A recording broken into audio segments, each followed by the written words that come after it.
Aquí comienzan Conversaciones que Inspiran, con la conducción de Claudio Abruj. Un espacio para reflexionar juntos, sabiendo que tenemos la responsabilidad de construir un mundo mejor.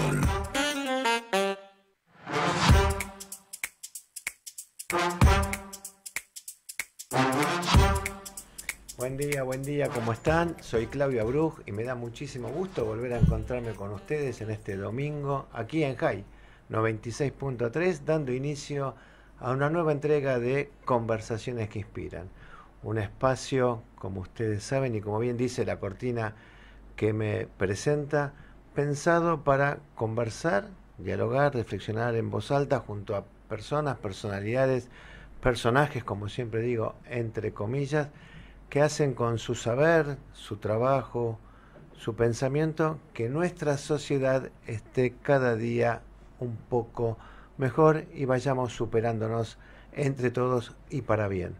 Y como bien saben, este programa es posible gracias al trabajo en producción de Luciano Stillman junto con Martín Fuentes y en los controles, como cada domingo, Gustavo García, haciendo posible que esta comunicación llegue de la mejor manera posible, como todos ustedes merecen. Hechos los saludos, hechas las presentaciones, comenzamos con Conversaciones que Inspiran.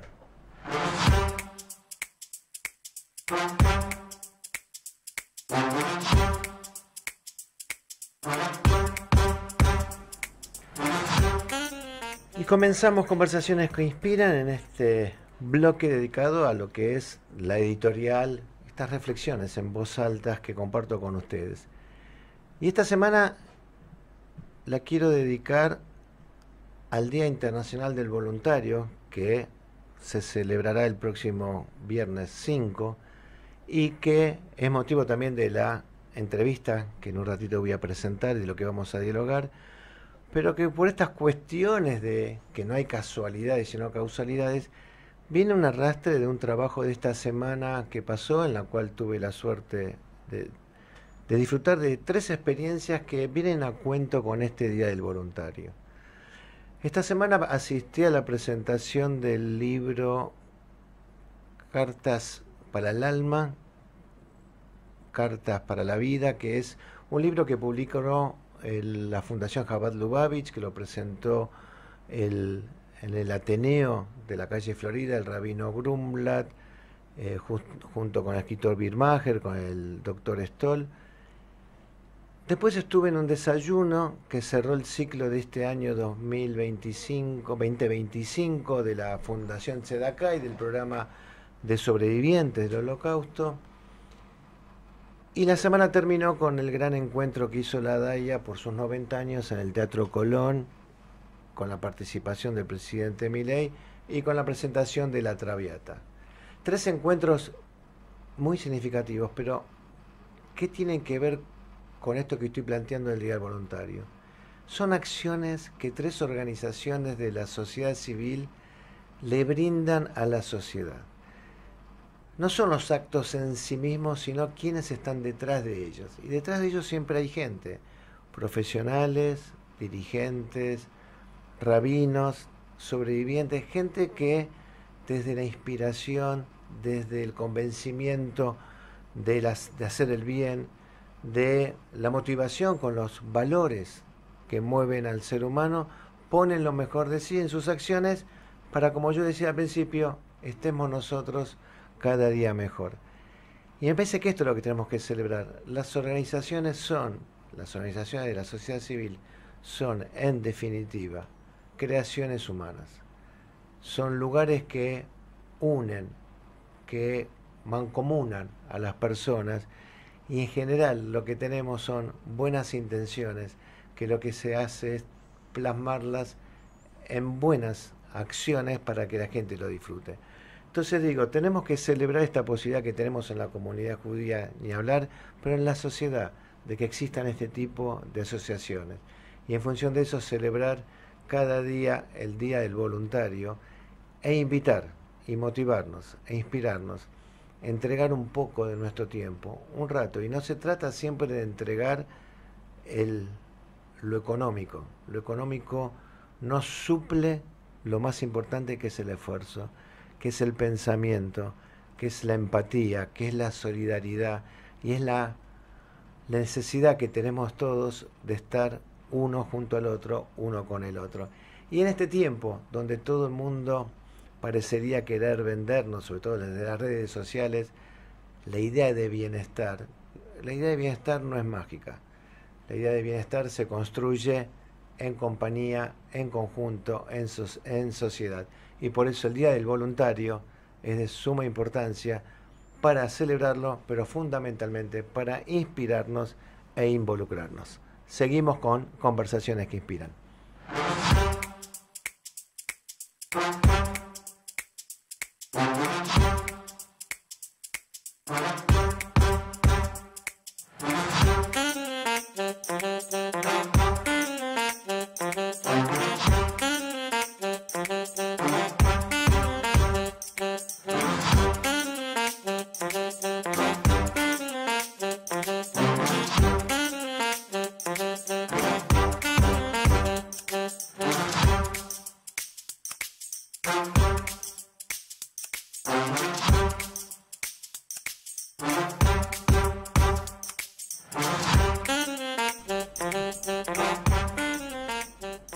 Dicha la editorial que sirve de introducción al día que nos convoca y el motivo de esta entrevista que es un lujo, y le doy la bienvenida a la doctora María Oneta, una queridísima amiga y una trabajadora de la sociedad por la sociedad. Bienvenida María, gracias por venir este domingo aquí a FMJ y a Conversaciones que Inspiran. Muchísimas gracias, Claudio, por la invitación. La verdad que me siento súper honrada y muy agradecida por tener este espacio para conversar con vos. Estás hace mucho tiempo dedicada a buscar el bien común. Sos creadora, presidenta de Iconas. Presenta qué es Iconas. Bueno, es una asociación civil que viene trabajando desde hace muchos años. Su fundadora y madrina es nuestra común amiga, la doctora Patricia Bullrich. Ella fundó esta asociación civil para acompañar sus ideas a lo largo de su historia y su trayectoria. Y en los últimos 2 años, un poco ayornándonos a los cambios y al tiempo, desde esta asociación civil arrancamos un proyecto que tiene que ver con sus siglas, ¿no? Iconas es Intercambio y Convergencia para una Nueva Argentina. Convertirla en un espacio de diálogo y de vínculo muy, muy cercano al sector privado, a lo que vos decís, a las organizaciones de la sociedad civil, o sea, convertirla en una verdadera organización de la sociedad civil que haga política pública, que piense política pública, que quiera transformar la realidad desde la política pública, pero muy enclavada en las ideas y en el sector privado. De alguna manera recogemos a la red empresarial que se convocó en algún momento tras el proyecto de Patricia Bullrich, y nosotros seguimos con una mirada apartidaria, pero sí haciendo política. O sea, somos apartidarios, pero hacemos política con la sociedad civil. Y en ese marco, Icona es como un semillero de proyectos que quieren ser innovadores, disruptivos y que quieren tener características propias e ir tomando las distintas áreas de la sociedad, de la política, de la gestión, que tienen que converger en esto que vos decías en tu editorial, en que la vida sea mejor para las personas. Introdujiste un concepto, ¿no? Decís, hacemos política con la empresa privada. Un punto antes vos decís, y bien decís, gestionar políticas públicas, continuar con políticas públicas, pero hacemos política con la empresa privada. Concepto liberal, absolutamente. Pero pones en valor la palabra política en un contexto, en una sociedad donde fue maltratada por los mismos actores de la política, esto no podemos negarlo. Pero pones en valor la política. A ver, explica eso. ¿Qué significa hacer política? Bueno, un poco esto que vos estás diciendo, ¿no? En realidad el problema es determinados actores puntuales que se alejan de la sociedad civil. En definitiva, la política es gestionar lo común en algún punto, que es lo de todos. Y lo que sabemos que pasó y que de alguna manera creo que vos y yo compartimos la la pelea por no alejarnos de la gente, ni de las necesidades de la gente, ni el fin último que tiene la política. Entonces, justamente, lo que nosotros hacemos desde Icona es tratar de volver a conectar los dos mundos, el mundo de la sociedad civil con el mundo de, por ejemplo, quienes hoy ocupan cargos y son funcionarios. Hay una agenda de vinculación público y privada en Icona que nos genera conversaciones en un primer nivel y después acciones concretas. Nosotros de ahí lo que intentamos es hacer estudio de política pública aplicada. Por eso nuestros modelos nuestro lema es: intervenimos el presente para transformar el futuro. La intervención en el presente nos importa mucho. Y cuando vos venís de querer liderar a nuestros miembros que son empresarios y que son profesionales y que son gente interesada en su país y en lo común de su país, pero que viene de sus propios negocios, te resulta bastante fácil esto de que enseguida la política pública se convierta, o la política, en hacer, en que sea algo, bueno, ¿y esto qué hace? ¿En dónde incide? Entonces, de alguna manera, nuestros proyectos son medio como laboratorios, porque mientras postulamos o ensayamos un modelo de intervención en materia de política pública, lo estamos probando en tiempo real. Eso creo que es lo más rico y el gran desafío, porque bueno, requiere de mucho esfuerzo y bueno, de una figura que por ahí, cuando nos adentremos en el proyecto específico de la Agencia Integradora de Empleo, tiene mucho de voluntariado. La figura del voluntario en nuestro proyecto es clave. Sí, ya vamos a entrar en eso, porque es un modelo para copiar, para inspirar. Por eso quería que estés aquí conversando con nosotros para hablar de la agencia y de los proyectos específicos. Y escuchándote, ¿no? Es decir, de estos dos mundos, ¿no? Del mundo público y el mundo privado. Y saltar esta brecha y esta ridiculez de que hay un mundo sensible y un mundo insensible. Y la insensibilidad estaba en el empresario. Y caramba, si hay progreso en la sociedad, qué gran lugar ocuparon los empresarios desarrollistas que invirtieron, que pusieron ideas y esfuerzos, y un Estado en algún momento que supo acompañar eso, que no debe haber antagonismos ahí. Exactamente. Bueno, el tema de la figura del Estado como subsidiario y como de alguna manera articulador de lo que se mueve entre los civiles es mágico. Bueno, yo vengo de la Facultad de Derecho, ¿no? Todo lo que tuvo que ver con estudiar en el derecho civil, entendido como las normas que nos rigen a la comunidad de todos, pero en donde el principio es la libertad. O sea, el principio es: el Estado interviene allí donde las partes no pueden converger armoniosamente. Bueno, tratar de volver a recuperar esas ideas me parece clave, y eso en ningún caso anula la existencia de lo común y de la presencia estatal. Claro, no que suple. Exactamente. Exactamente, y que tampoco se pone en una posición de superioridad más allá de tener el control de la ley y la aplicación de la ley. O sea, las materias irrenunciables del Estado, estamos de acuerdo que están ahí, y que la seguridad, la defensa, eso desde ya. Pero también hay muchos años de un Estado que se siente moralmente superior, cuando en realidad, como vos dijiste también al principio, las personas están atrás de las organizaciones, y la calidad de las organizaciones depende de las personas que las lideran, y todos somos personas en ese sentido. Y con la humildad y la capacidad de saber que se puede fallar. Exactamente. Por eso cuando vos decís: nuestros proyectos son un laboratorio, es que la vida es un laboratorio, no hay otra manera. Sí, tal cual, es prueba y error permanentemente. Sí.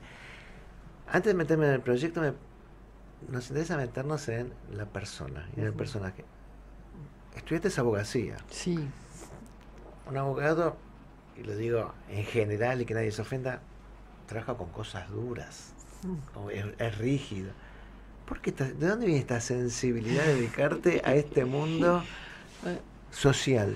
No, bueno, a ver, yo básicamente la preocupación por lo social y por el otro y por el bienestar del otro fue algo que medio marcó mi vida muy desde el principio, ¿no? Yo soy de origen católico, soy católica practicante, y tuve el regalo de tener una vida de fe y de una educación en la fe muy potente, mucho menos de las normas y mucho más desde lo experiencial. Entonces te diría que lo primero en mí fue la preocupación por lo social. Siempre fue algo que lo considero un don, algo que me vino, no es algo ni que yo trabajé, ni que me gané, es algo como que siempre estuvo ahí y en mi formación de bien niña, eso siempre estuvo presente, también en mi familia, en los valores de mi familia y demás.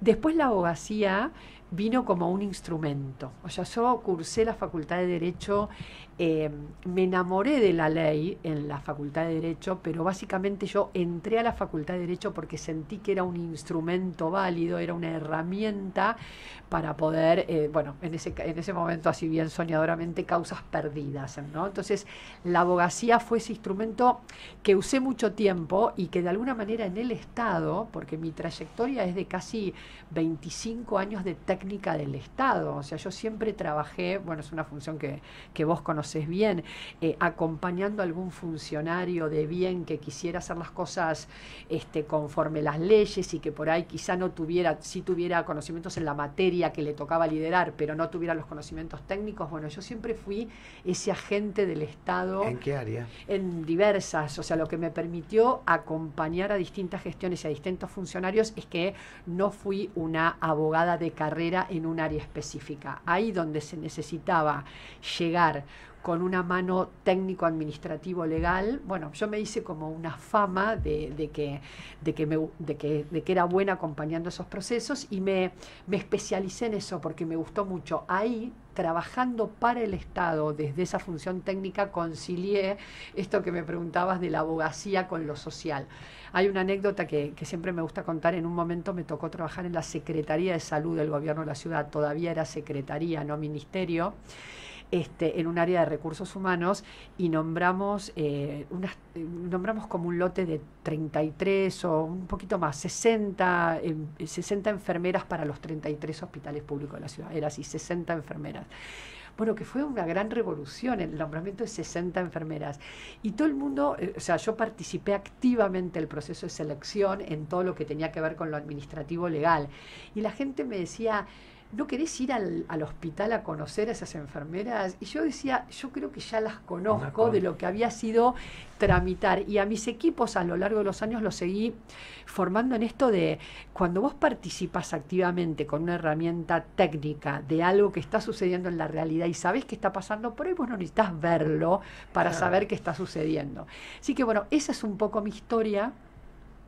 Y un poco también como lo que decías vos recién del tema de las empresas, yo viniendo mucho de lo público, quedé muy impresionada de la red empresaria que apoyó el proyecto de Patricia Bullrich, tengo que decirlo, entre el 2021 y el 2023. Estuviste muy involucrada en la campaña. Exacto, de y sobre todo desde la vinculación, sí, a la construcción política, pero menos desde la política, sino más desde lo operativo, y entonces en mucha relación con la red empresaria que digamos, quería apoyarla porque apoyaba su proyecto y sus ideas. Entonces, esa experiencia para mí fue volver a entender esto que vos decías, de que la sociedad civil la construimos todos y que en realidad el verdadero potencial para el crecimiento está en el sector privado.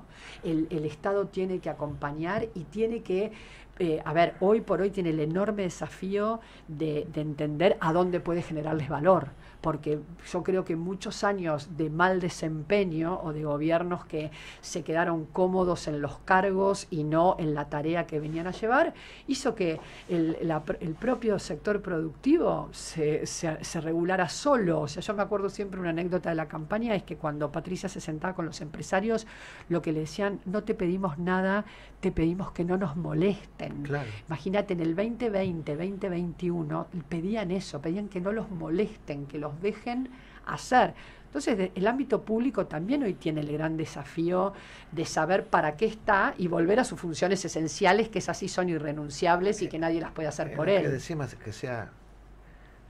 que pueda ser un facilitador el Estado, no puede ser un entorpecedor de la vida de las personas. Exactamente, y una carga extra en impuestos y en personal que no cumple sus deberes, digamos, o no ejerce su función.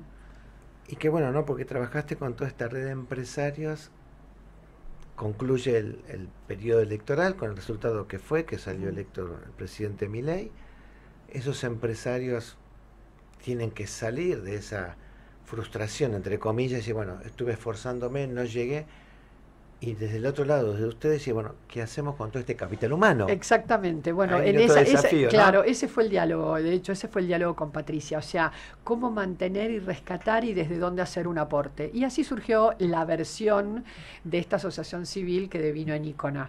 Y la verdad que estamos en nuestro segundo año y estamos muy, muy contentos. Y verdaderamente el vínculo se entabla y es potente, y desde el lado empresarial hay mucho o sea, hay mucho potencial ¿Y para con qué hacer. proyecto los convenciste? ¿O con qué mensaje los convenciste a los empresarios sigamos apostando?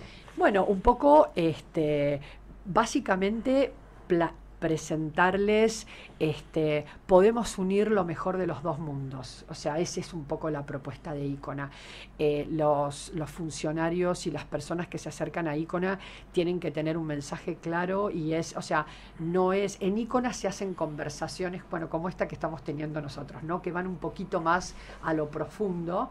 Entonces los desafíos de los funcionarios que trabajan y colaboran con nosotros en Icona es someterse a un diálogo maduro y profundo con empresarios de los sectores que tienen y conocen la realidad, y yo creo que el aporte que se da de ida y vuelta es muy, muy rico, porque bueno, los empresarios sienten valor cuando ven a funcionarios, vale decir que segundas y terceras líneas de estos 2 años que venimos caminando de este gobierno son gente técnicamente muy sólida, muy, muy sólida. Bueno, muchos son amigos y los conozco y sé de sus trayectorias,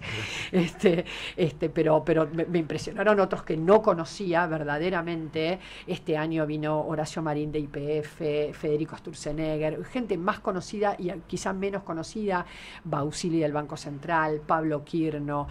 Bueno, vinieron como funcionarios, no vinieron desde su alineación política, sino vinieron como funcionarios casi a dar cuentas y a dialogar con los sectores de los empresarios que de alguna manera ellos gestionan, con lo cual esa riqueza Icona, los empresarios se entusiasmaron mucho en esta onda de que sea algo que vaya más al hueso en las conversaciones, no cosmética, sino diálogos profundos y sobre todo en intimidad. O sea, los grupos son chicos, la intimidad está dada vamos por sector, o sea, cada cosa se prepara. ¿Qué le da Iconas o qué le ofrece Iconas al empresario? En primer lugar, esta red. En segundo lugar, la posibilidad de participar, o sea, trabajamos con o sea, con la gente que nosotros tenemos en la red desde el lado, por ejemplo, del Congreso, y ahora más que Patricia va a ser que es senadora electa, vamos a trabajar como un think tank en donde los proyectos legislativos que inciden en los sectores puedan tener un diálogo y hacer una colaboración. Y lo vamos a hacer de forma como sana, como transparente, o sea, es como a ver, la corrupción se mete en los corazones de las personas corruptas. En el diálogo nunca hay corrupción, digamos. La corrupción se da cuando la persona en un diálogo está cooptada por el otro. Pero si no, es bueno que eso suceda. Es bueno que un proyecto te lo mire, un proyecto energético, te lo miren las empresas de energía, sí, claro, y se pueda dar un diálogo. Eso es lo que les ofrecemos a los empresarios. Hay diálogo cuando el funcionario, no importa en qué cargo esté, se cree o siente que sabe todo, sí, que lo escribe, voy y lo pongo a consideración para que se apruebe, sin tener el tamiz de la sociedad, y por eso son los fracasos. Claro, y por eso como vos decías, por eso las organizaciones civiles se crearon, las cámaras y todas esas organizaciones intermedias están hechas justamente para fomentar ese diálogo, y eso es sano que suceda. Si vos después, por las intenciones o las malas intenciones o los intereses cruzados de los personajes, mancillás esas organizaciones, es otro problema. Lo que hay que seguir es bregando por la sanidad y por la salud de esas organizaciones y defenderlas. Contanos algún proyecto. Yo conozco, hay un proyecto que es precioso y de una calidez y una calidad humana impresionante, que tiene que ver con la gente en situación de calle, de darles una posibilidad de recuperarlos para una cultura del trabajo y darles una nueva posibilidad de vida. Contanos esa historia de ese proyecto, porque me parece que es inspirador, y creo que también, siendo esta una radio fundamentalmente de la comunidad judía, es inspirador para que dentro de la comunidad judía se imite este proyecto? Bueno, hablábamos un poquito antes de empezar la entrevista de... primero es clave, para mí es muy importante porque la comunidad judía tenía una presencia muy importante y grande muchos miembros de la comunidad judía en la creación de este proyecto. Este proyecto tiene un anteproyecto que hicimos el año pasado, que bueno, vos estuviste y lo viste. El proyecto se llamó Proyecto Matías y fue una primera prueba piloto. Lo que hicimos en ese momento es, a ver, hay un problema grave en la ciudad de Buenos Aires, que es la gente en situación de calle, la vemos, está en nuestras veredas todos los días, todo el tiempo. La hipótesis era, ¿qué tal si en vez de levantarlo de la calle y llevarlo a una situación medio de latencia o de mantenimiento de sus necesidades básicas, qué tal si hacemos que un proyecto ponga como norte primero y único la inserción laboral? Probemos. Casi era para saber qué tan lejos estaban. Bueno, lo empezamos a contar, lo empezamos a escribir, lo empezamos a promover y justamente la red de empresarios dijo, probemos. Y la hipótesis es una hipótesis liberal y que recupera la dignidad de la persona, porque parte de la hipótesis podés. ¿Todos pueden? ¿Todos llegan? No. Hay un montón de realidades que atentan con que una persona esté lista para una inserción laboral rápida. Pero hay otras que sí, Claudio. Y yo creo que tener sistemas en donde el norte final, que es el trabajo, recuperar, como vos decís, la cultura del trabajo, y de hecho ponerlo como primer escalón, la experiencia nos ha demostrado que es absolutamente posible, satisfactorio, y aún en los que no llegan, todavía no están listos, genera una expectativa de puedo y un tratamiento de igual a igual. O sea, nosotros creemos que muchas... que hay enorme cantidad de organizaciones que con un amor enorme se dedican a las necesidades básicas, que son esenciales y que no se pueden olvidar. Así que eso nosotros sentimos que en la sociedad está. O sea, la gente en situación de calle está contenida desde una noche de la caridad hasta de un montón de organizaciones que se ocupan de ellos. Volviendo a la comunidad judía, y lo hablamos antes, el modelo de AMIA fue un modelo que puso su bolsa de empleo como eje esencial de la promoción social de las personas, claro. ¿Entendés? O sea, es que va por ahí. Tomamos ese modelo para entender, bueno, obviamente que hay un montón de organizaciones y un montón de necesidades básicas insatisfechas a las que hay que apostar. Pero también es verdad que el deterioro económico de décadas en la Argentina ha llevado a gente a perder la cultura del trabajo por falta de oportunidad laboral, por perder el trabajo. Cuando a veces te dicen que, bueno, hay varias generaciones, o sea, mi tema y mi mayor temor es cuando incluso la gente que está muy cerca de estas realidades las da definitivamente por perdidas. Eso no nos puede pasar nunca. Bueno, a las personas de fe eso nunca nos pasa, porque eso no se puede perder jamás. A veces, para protegerte de una realidad tan dura, considerás que ahí hay un determinismo inviable. Y no es así. O sea, nosotros vinimos con el proyecto Matías el año pasado, que fue muy pequeño y muy encapsulado. Tomamos 20 personas en situación de calle, estuvimos en una casa con ellos durante 60 días, los capacitamos, le teníamos miedo a un ciclo tan corto y fue un ciclo abundante en ser un ciclo concentrado, muy bien dirigido en los temas que son capacitación. La población a la que rescatamos es gente que nosotros sentíamos que había perdido la cultura del trabajo, pero que la tenía en alguna parte de su historia. Entonces eso nos permitió capacitaciones muy específicas, y ahí es donde entra el voluntariado, porque ya desde el proyecto Matías, la Agencia Integradora de Empleo, que es lo que llevamos a cabo este año, es un proyecto mucho más sofisticado y mucho más escalable, ¿no? El proyecto Matías fue verdaderamente una experiencia. Filmamos un documental que está en YouTube. Queríamos también usar una herramienta de difusión. Se llama Proyecto Matías. Yo lo vi en el cine. Sí, exacto. Se llama Proyecto Matías. Vale la pena verlo porque es inspirador realmente. Pero contanos, ¿a esa gente se la iba a buscar? ¿Cómo se hizo el mapeo? Bueno, en ese momento casi estuvimos con gente de vereda. Lo que pasa que en general, gracias a Dios, la gente de vereda está referida a algún dispositivo o alguna organización social que la contiene. Entonces a nosotros nos importaba y nos interesaba esa historia del referido. Por eso en este proyecto de la agencia, digamos, perfeccionamos aún más ese vínculo. Las personas vienen de situación de calle, pero vienen referidas por organizaciones sociales que conocen su historia. Primero por dos cosas. Primero porque, bueno, lo nuestro es la última milla, es una inducción rápida.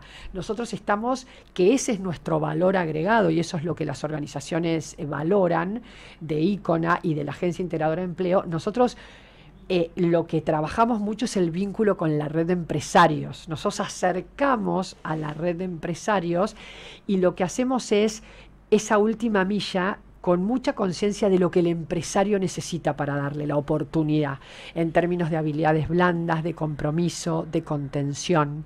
Entonces nuestro programa, que ya lo tenía en su primera formulación del proyecto Matías, el programa es igual. El programa prevé una intervención por candidato de 180 días. O sea, vos te metés en la vida de esta gente 180 días, power, o sea, con mucha batería de cosas. Exacto. Nosotros les damos 180 días. Los primeros 30 es participar de un proceso de selección difícil. Hacen un preocupacional como si ya estuvieran entrando a una empresa, en un empleo. ¿Por qué? Porque pensamos todas las cosas no para presionar a los demás, sino para saber si están listos para lo que nosotros queremos ofrecerles, que es un trabajo en blanco. No te digo definitivo, porque no es para nada definitivo, es el primer escalón, pero una inserción laboral con vistas a ser definitiva. Entonces, los primeros 30 días, verdaderamente los candidatos hacen un enorme esfuerzo de adaptación, pero los resultados son increíbles. O sea, hacemos camadas de 30, con 50 entrevistas iniciales sacamos 30 candidatos preparados para empleo. O sea, ellos hacen un enorme esfuerzo porque pensá que gente que quizá duerme en un CIS o un centro de integración social de los que genera el ámbito público, o en cualquier hogar de las organizaciones privadas, y tiene la comida, a gatas a veces el DNI, un celular muy precario y demás, y de eso saltan a un proceso de selección de 30 días que consta por lo menos de 4 hitos importantes para ellos. Nosotros nos preocupamos mucho porque se sientan contenidos, pero también sabiendo que no quedan todos. Esos son los primeros 30 días. Los segundos 60 días, que son los clave, que fueron los que el año pasado en el proyecto Matías fueron en una casa, con casa y comida y todas las necesidades básicas satisfechas por parte del programa. Los 60 días hoy son entrevistas y capacitación. Ellos vienen a nuestras oficinas, las que vos conocés, o sea, no les ahorramos nada, nosotros no vamos a la vereda con ellos. Ellos vienen al mundo al que nosotros los queremos insertar. Es parte del aprendizaje, es parte, cultura de horario, de compromiso, exactamente, de responsabilidad. En esos 60 días basta solo con que tengan 3 veces por semana capacitaciones, un compromiso, una persona que está ayudándolos a hacer el CV, una persona que se ocupa con ellos de sacar una SUBE. O sea, gerenciamos con las empresas que nos ayuden en todas las cosas necesarias para que en esos 60 días convirtamos a una persona que estaba en la banquina a una persona en camino. Y la figura clave de esos 60 días, durante los primeros 30 no, pero los siguientes 150 días, o sea, durante 5 meses, tenemos el compromiso de un voluntario 1 a 1. O sea, más allá de las 24 horas. Exacto, en el contacto del WhatsApp, que es el que le manda el mensaje a la mañana, no es como, viste, con la crianza de los hijos, a veces no es cantidad sino calidad. Bueno, esto es igual. Dejamos que ese vínculo, lo supervisamos al vínculo, le prestamos apoyo, pero dejamos que fluya solo. Y el voluntariado ha sido la clave. Y el voluntariado, primero que los argentinos somos una sociedad solidaria, porque te digo, llamás y están. Pero por otro lado, un voluntariado que empieza y termina, son 5 meses, que tienen un vínculo 1 a 1. O sea, hacemos una oferta de voluntariado que sea viable y convivible con profesionales, gente. O sea, nuestros voluntarios, son chicos jóvenes, empresarios mismos que se ofrecen de cotutores, profesionales, madres de clase media que ya han criado a los hijos y que dicen, yo te tomo a alguien porque... Y no sabés los vínculos divinos y virtuosos que se desarrollan. Y los últimos 90 días, nosotros en esos 60 días sacamos prácticamente al 85% de empleo. Al 85% en esos 60 días, mientras los estamos preparando, salen a empleo. Y en los últimos 90 días acompañamos el proceso. Los empresarios tienen a quién llamar si el chico deja de ir, si hay alguna complicación. O sea, hay 90 días de sostenimiento para los que ya emplean y un plazo mayor para los que todavía tenemos que colocar. Bueno, verdaderamente el modelo funciona impecable. Estoy muy orgullosa. No puedo decirte otra cosa porque estaría mintiendo. Y te emocionás. Escucha esto. Algunos recuerdan su infancia, otros un hecho trascendente en su vida, un día soleado o aquella tarde de verano. Ahora, en Conversaciones que Inspiran, la anécdota más inspiradora. No te voy a pedir una anécdota personal, pero eso vamos a llegar a otro momento. Estás hablando de todo este proceso y sería bueno que nos cuentes algo, una anécdota de este proceso que te emociona, que te sensibiliza, que explica por sí lo que ha pasado. Uy, bueno, en esos 60 días del proyecto Matías el año pasado, pero también en muchos de los días de la agencia, te diría que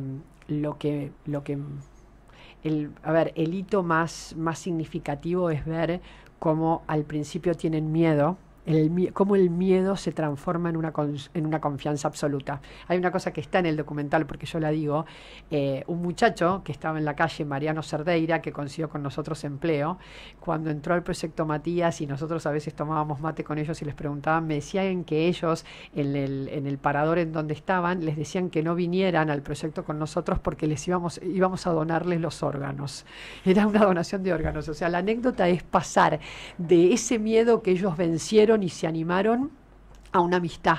Yo hoy soy amiga de Mariano, o sea, me considero una amiga de Mariano. Mi familia lo conoce.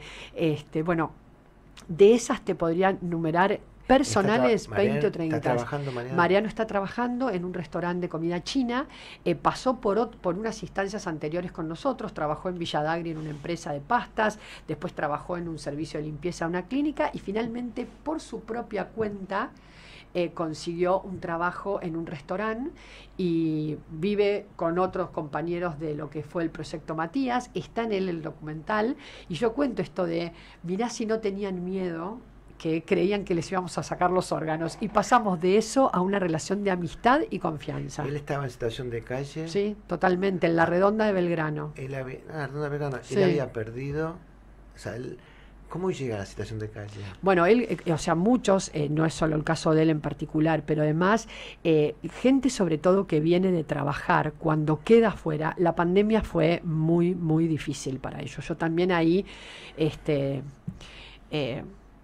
pude, o sea, en el proyecto Matías pude ver lo que una mala gestión o lo que un encierro desmedido como fue el que tuvimos, más allá de las circunstancias médicas que existían, te saca vidas a la calle. Las personas que están muy, muy justitas, digamos, cuando caen en esta situación, sobre todo los hombres, una cuestión de dignidad y todo, los aleja de las familias.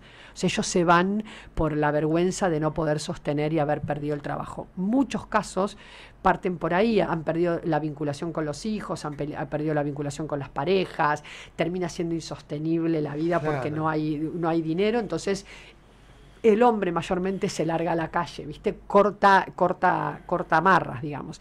Entonces hay mucha gente que pregona que primero hay que ocuparse de todo eso para que vayan a trabajar. Bueno, lo mío para mí es al revés. Primero el trabajo, porque el trabajo es lo que les hace recuperar esa dignidad, claro, esa posibilidad económica de volver a vincularse, siendo ¿Que eso, que el dinero, que la seguridad económica y todo es lo más importante de la vida? No, nadie está diciendo eso, pero es algo necesario y a partir de ahí empiezan sus vinculaciones. Empiezan a ir a ver a los chicos a la salida del colegio, después se les acercan, después se le acercan a la patrona que los echó y que les dice, bueno, ahora está bien. O sea, desde su propia dignidad, ellos es que la dignidad no tiene que ver, el trabajo no tiene que ver con la plata, sino de volver a sentirse que uno es útil para qué. Exactamente, para exactamente. Y que hay capacidades propias. Sí, y después, obvio, no todo es color de rosa, la dificultad de volver a una rutina de 8 horas, quizás 6 días a la semana, es fuerte. Pero nuestros números, tanto como te decía, que el 85% consigue trabajo en esos 60 días, el 55% lo sostiene, incluso un año, porque ya tenemos mediciones del proyecto Matías del año pasado con chicos cumpliendo más de un año en empleo y el 55% sostiene, y los que no sostienen han tenido la experiencia y en general por ahí discontinúan pero vuelven a enganchar. Nosotros les seguimos bastante el trazo y sabemos de ellos. Hacemos una tanda, te invito a que te quedes un ratito más con nosotros. Y te dejo una pregunta, porque hablamos de aquel que va a buscar el trabajo. Ahora, ¿cómo preparamos al empresario, al gerente de recursos humanos para tratar distinto? Porque no es una convocatoria, yo convoco a 100, acá merece otro seguimiento, otra atención. Pero después me contestás. Hacemos una tanda y seguimos en Conversaciones que Inspiran, conversando hermosamente con María Oneto.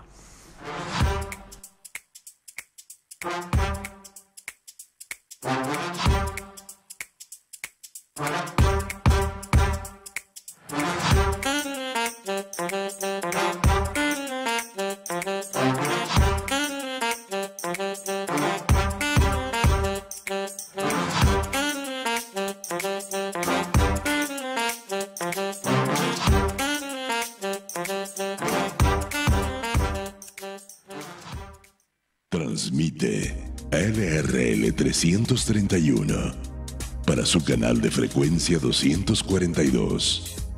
Radio High 96.3. La radio judía de Latinoamérica. Se sumaron 900 nuevos policías para aumentar el patrullaje en las calles. Además, se incorporó más tecnología con chalecos de última generación y armas Taser y Birna de baja letalidad. Conoce más en buenosaires.gov.ar/seguridad. Buenos Aires Ciudad. Transmite LRL 331 para su canal de frecuencia 242. Radio High 96.3. La radio judía de Latinoamérica. Estás escuchando Conversaciones que Inspiran, con la conducción de Claudio Abruj, por FM High 96.3.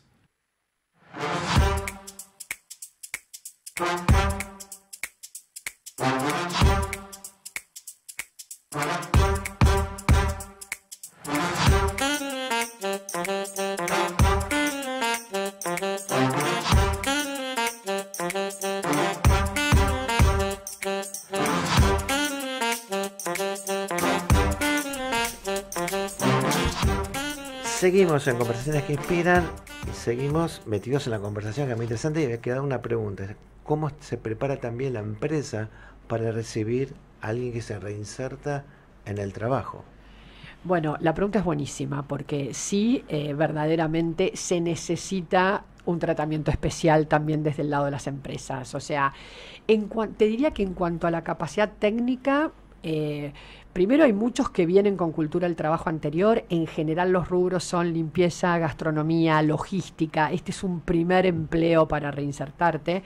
Call center, o sea, gente que, por ejemplo, gente que ya tiene estudios, incluso hay gente en situación de calle preparada técnicamente, claro, sí. Sinceramente, bueno, ellos aspiramos siempre a posiciones un poco mejores, pero las posiciones base siempre son en blanco desde el día 1, siempre son con los beneficios, siempre es con obra social. Y bueno, una vez que entran, el desafío de la empresa es este que vos decís, que es también de alguna manera, nosotros lo seguimos haciendo durante 90 días por fuera, pero sí por ahí estas personas necesitan un poquito más de paciencia en lo que tiene que ver con relacionarse con los demás y demás.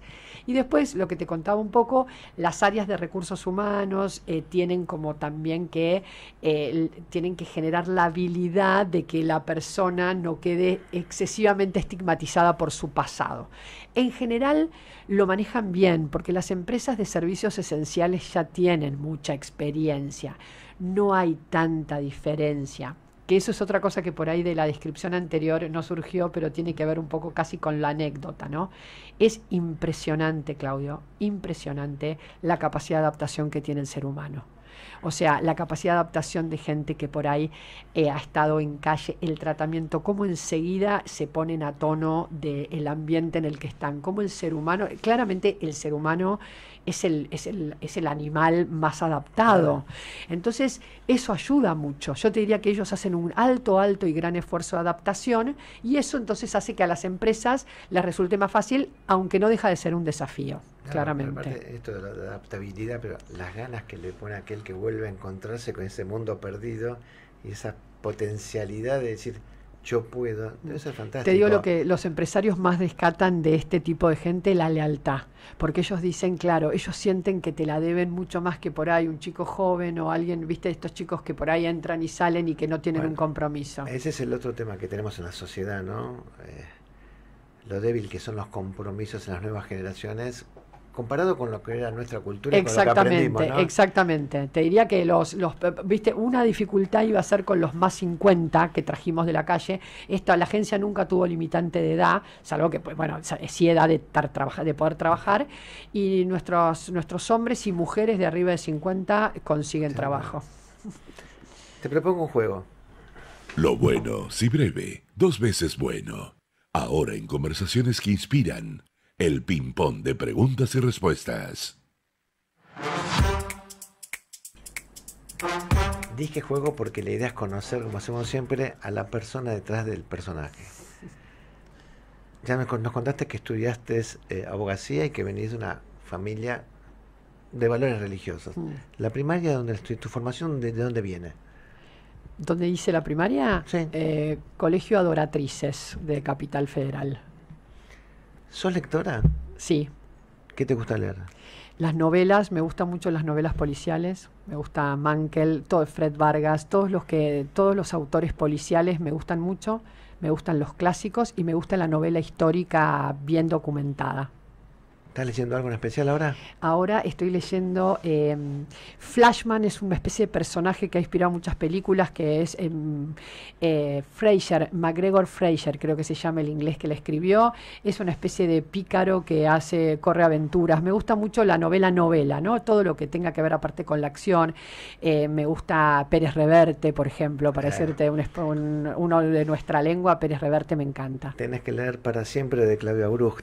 Sí, tengo para leer Para siempre de Claudia Bruch, exactamente. Que habla de amistades, de valores, sí, de barrio, identidad. Sí, totalmente, lo tengo bien. ¿Cine? Bueno, mi familia, tengo un estudiante de cine en casa, mi tercer hijo estudia para dirección de cine, mi marido es muy cinéfilo, así que un poco en la corriente de ellos, sí, me gusta mucho el cine, vemos muchas películas, lo consideramos. El otro día fuimos a ver La Traviata, fui al Colón a ver La Traviata, me pareció sensacional. El teatro, obviamente, y la ópera es una cosa maravillosa, pero le reconocemos al séptimo arte, como le dicen algunos, mucho valor. Me gustan las películas, me gusta me gusta Tarantino, me gustan los directores conocidos y por ahí no tan conocidos, pero me gusta incursionar en el cine. ¿Comidas? Me gusta el sushi, me gusta el asado, y si me preguntás mi mejor comida, pasta con boloñesa. ¿Oneto es español? Oneto es italiano, es del norte de Italia. Oneto es con una doble T, sí. Sí. ¿Tus padres son inmigrantes, tus abuelos? Mi abuelo, en realidad soy más italiana por mi mamá, el apellido de mi mamá es Camera d'Afflito, un apellido así fuerte, y mi abuelo paterno era argentino, pero mi abuelo materno era italiano, y de hecho mi mamá estuvo a esto de nacer en Italia. ¿Un hobby? Ay, es difícil porque siempre estoy haciendo cosas, pero... Hacer cosas. Sí. Sí, no, te diría que el hobby, me gusta escribir. Me gusta escribir, me gusta participar de talleres literarios y me divierte escribir. De hecho, escribí 2 obras de teatro. Eso es lo más raro que hice en mi vida. Escribí 2 guiones de obra de teatro. ¿Se presentaron? Se presentaron en una época muy especial. Yo trabajaba en la Sindicatura General de la Nación, en el gobierno de Macri, y había actividad cultural. En la CIGEN tenía un espacio cultural alternativo fuera de horario. Y bueno, escribí esos guiones de obra de teatro. Había mucha gente con talento, contadores y abogados con talento artístico, y estrenamos, aunque no lo creas, pedimos sala en el Palacio de la Libertad, hoy Palacio de la Libertad, y estrenamos ahí una obra que escribí yo, en realidad 2 obras de teatro que en realidad tenían que ver con la función pública y todo, así que se las hicimos a las áreas de recursos humanos en ese momento. ¿Cómo se llamaban las obras? Las obras se llamaban Don Burgo, Pública y el Poli, una historia de amor, y la segunda se llamaba, que algún día te la voy a dar para que la leas, porque Dale. para mí hay que volverla a sacar. Se llamaba Argentina, esa pasión inmortal, y se trataba sobre unos chicos que se iban a vivir afuera y volvían. La verdad que te diría que lo más loco que he hecho en mi vida de abogada es escribir esos 2 guiones de obra de teatro y conseguir un equipo de gente maravillosa en ese momento en la CIGEN que se comprometió y las estrenamos. Qué bárbaro. Toda entrevista llega a su cierre. La pregunta final en Conversaciones que Inspiran. Es una pena que el programa haya volado, a pesar que es una ganancia, porque quiere decir que fue riquísima esta conversación. La cortina dice la pregunta final, pero yo siempre digo es una reflexión final, no hay pregunta. Lo que quiero que vos nos vendas, esto de iconas, esto de ser voluntario, esto de hacer el bien. Argentina está llena, Claudio, de gente valiosísima, y la verdad que lo mejor que tenemos es eso, nuestros vínculos y el trabajo en común. Lo que más rescato de esta experiencia, que para mí fue vital y absolutamente maravillosa, es cómo la gente te acompaña en los proyectos de bien y cómo la gente tiene un celo por ayudar a los demás. Todo lo que hicimos en la agencia, todo lo que hacemos en Icona, no podría ser llevado a cabo si no hay gente de bien atrás empujando y dando lo mejor. Los proyectos sanos convocan gente sana, y la gente sana es mucho más valiosa, y hay mucha más gente sana, bien intencionada y sin dobleces que la que a veces nos presentan los medios masivos de comunicación. Entonces mi reflexión es eso: querámonos mucho porque valemos mucho los argentinos, y tras un objetivo de bien común, juntos somos imparables. ¿Dónde se conecta la gente que le interesa acercarse a iconas? Icon Argentina OK, Icon Argentina es el Instagram, Icon Argentina es el Instagram. Ahí tienen casi todos nuestros contactos y incluso no solamente el contacto. En el Instagram hay un diario personal de Icona, así que los invito a por Icon ahí. Argentina. Icon Argentina, con C. Icon exacto. Argentina. Icon Argentina con C. Te agrego lo que dijiste, porque lo digo siempre. Nos pasan todos los días muchas más las cosas buenas que las malas que nos quieren instalar. Totalmente. Y así como hay gente buena, hay gente linda, y hay ideas muy buenas, cuando la gente linda se junta y la idea es buena, la plata siempre está. Exactamente, totalmente. Bueno, y muchísimas podemos salir gracias. de la cultura de pobreza. No, Total, gracias a vos. muchísimas gracias. Un placer y un lujo esta conversación con vos, de Y verdad. vos un ejemplo de liderazgo y de voluntario. Amigos, terminamos así otra entrega de Conversaciones que Inspiran, un programa que es un lujo, un programa para seguir escuchando y escucharlo una y otra vez y verlo también, claro que sí. Nos encontramos, Dios mediante, el próximo domingo aquí en FM High 96.3 en Conversaciones que Inspiran. Que tengan muy buena semana. Soy Claudio Abruj.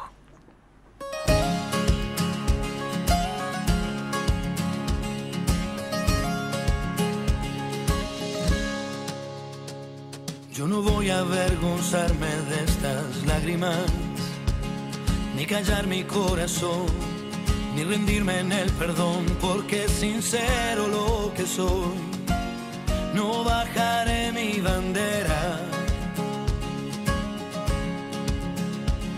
Cada paso y cada huella tuya es única, de la cabeza a los pies. Cada uno es como es, por eso déjame vivir. Yo elegiré la manera. Pienso seguir al borde del sol. Aunque digan lo que digan, yo soy más fuerte si me dicen no. A todos se nos quiebra la voz, en todos hay un poco de Dios. Yo soy igual a ti, tú eres igual a mí, y es uno solo el amor. Rescata de tu alma esa flor y olvidará su sexo y color. Yo soy igual a ti, tú eres igual a mí, y es uno solo el amor. Siempre hay más de una visión de la película, otros modos de mirar, muchas formas de escribir, y nadie tiene la verdad. Las voces son infinitas. No voy a cambiar la historia de esta América. Suena fuerte mi canción. Yo defiendo la razón y no hay granada ni cañón que ahuyente a un hombre que grita. Pienso seguir al borde del sol. Aunque digan lo que digan, yo soy más fuerte si me dicen no. A todos se nos quiebra